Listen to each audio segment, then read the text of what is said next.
Hello student, this is the continuation of the previous video of the meiosis 2.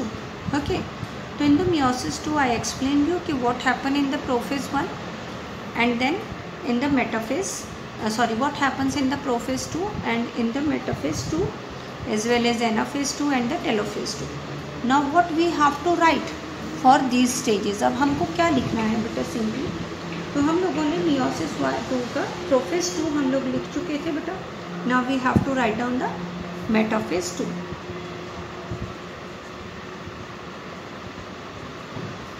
During the metaphase 2, what the points you have to write down? So the very first point you लिखेंगे कि the chromosomes arrange themselves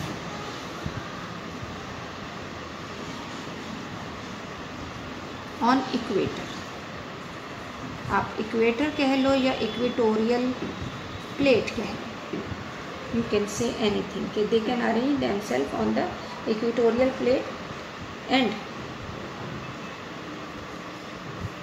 second point, the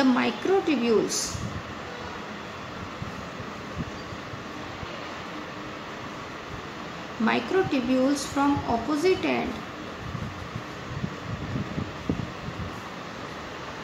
microtubules के नहीं कहते हैं बेटा, these are called as the microtubules. ये microtubules है, ये this one, these are the microtubules.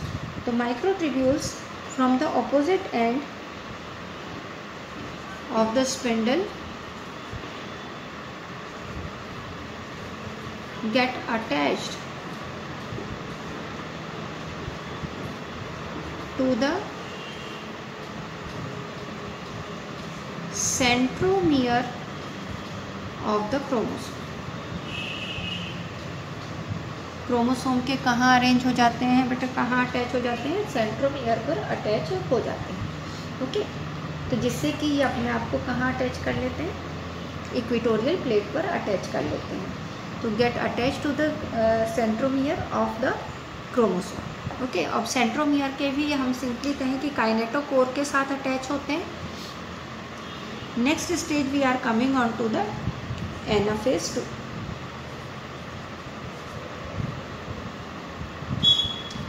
Now during the anaphase 2 what happens?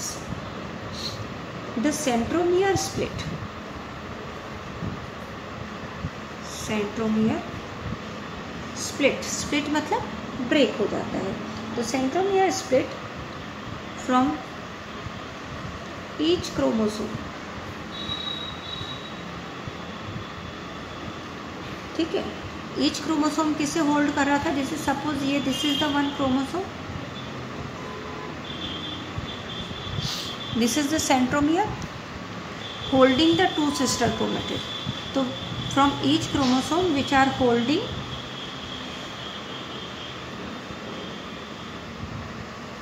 The sister chromatid.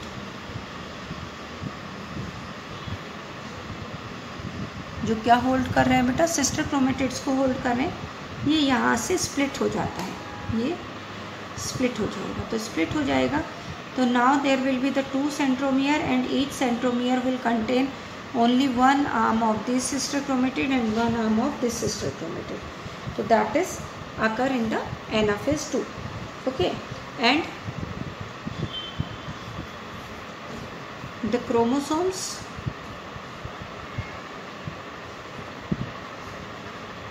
start moving towards opposite pole. कहाँ move करने लग जाते हैं बेटा? अपोजिट पोल की तरफ मूव करने लगते हैं, as I told you in the diagram also. Okay, after that we come on to the next stage, that is the telophase 2. In the telophase 2,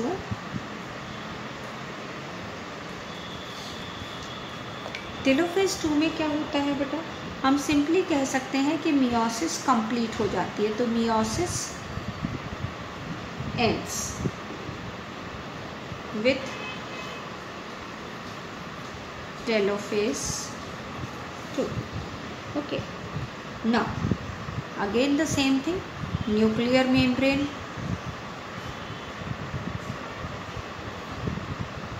nucleolus, and other cell organelle.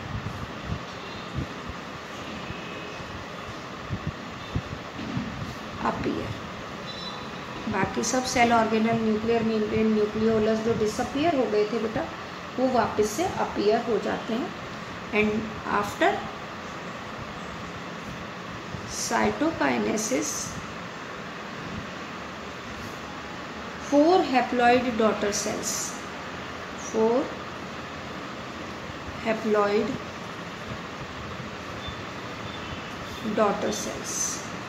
So these 4 haploid daughter cells can be called as tetrad of cell. That is, tetrad of cells are formed. So these are the stages which occur in the meiosis 1 and the meiosis 2, and thus one diploid mother cell will give rise to 4 haploid daughter cells. Okay. Now the thing is that कि ये meiosis होता क्यों है, तो हम अगर पढ़ते हैं कि what is the significance of meiosis.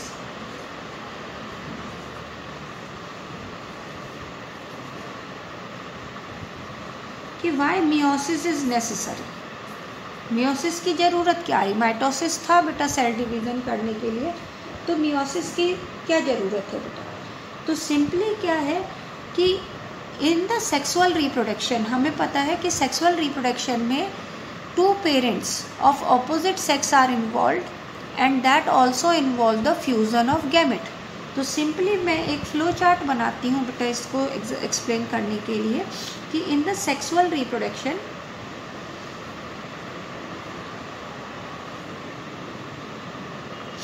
two parent, one will be the male and other will be the female, produces gametes. This is the male gamete and this is the female gamete. They get fused यानी fertilization,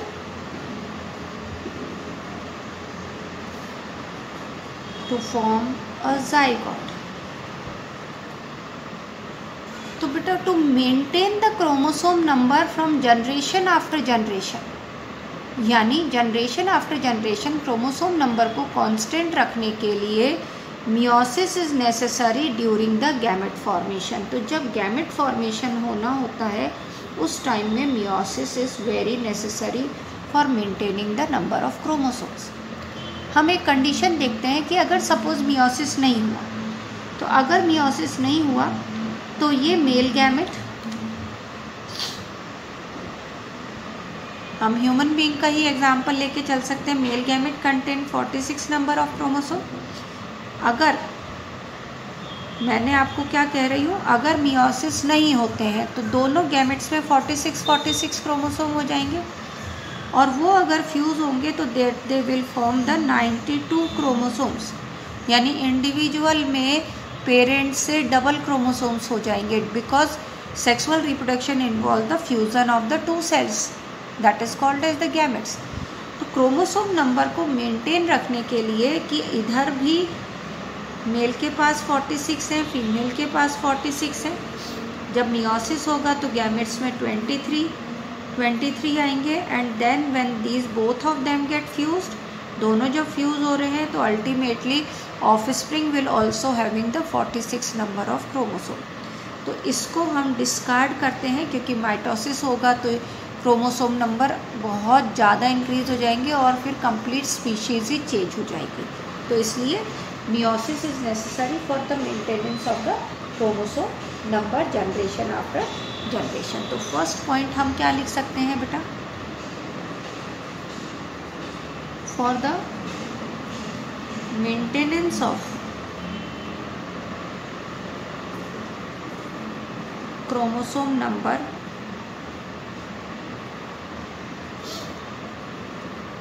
constant, meiosis occur during gamete formation, है ना, for the maintenance of chromosome number constant. कब बेटा? During sexual reproduction, during sexual reproduction. Second point बेटा, हमने ये भी पढ़ा था बेटा कि सेक्सुअल रिप्रोडक्शन ब्रिंग्स वेरिएशन, और वेरिएशन किसकी वजह से आते हैं? वेरिएशन आप लोगों ने मियोसिस 1 में प्रोफेज 1 क्रॉसिंग ओवर स्टेज पढ़ी थी बेटा, तो that also brings the variation. तो due to crossing over during prophase 1, ठीक है, प्रोफेज 1 में क्या हो रहा है बेटा? क्रॉसिंग ओवर हो रहा है, तो that brings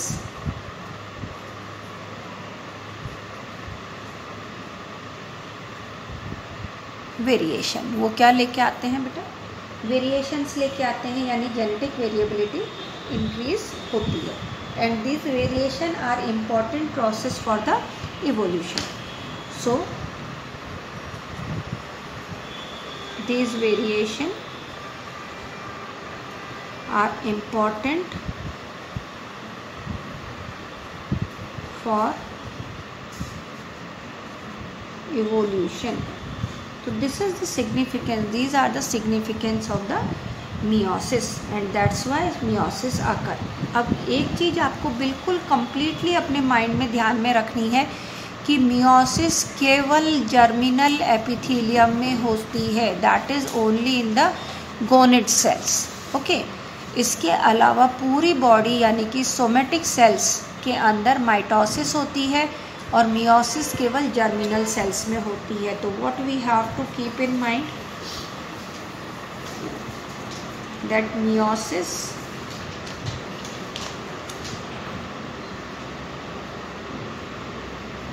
always occur in the germinal cells. Germinal cells कहाँ प्रेजेंट होती है? गोनेड्स में, and that is during gamete formation. और वो भी कब बेटा? जब गैमेट फॉर्मेशन होता है उस टाइम में मियोसिस कंप्लीट होती है या मियोसिस होती है। अदरवाइज बॉडी की ग्रोथ होनी है या जाइगोट के अंदर सिंपल एम्ब्रियोजेनेसिस होना है, सभी रिपेयर वियरिंग एंड टीयरिंग होना है, तो दैट ऑल्सो माइटोसिस होता है।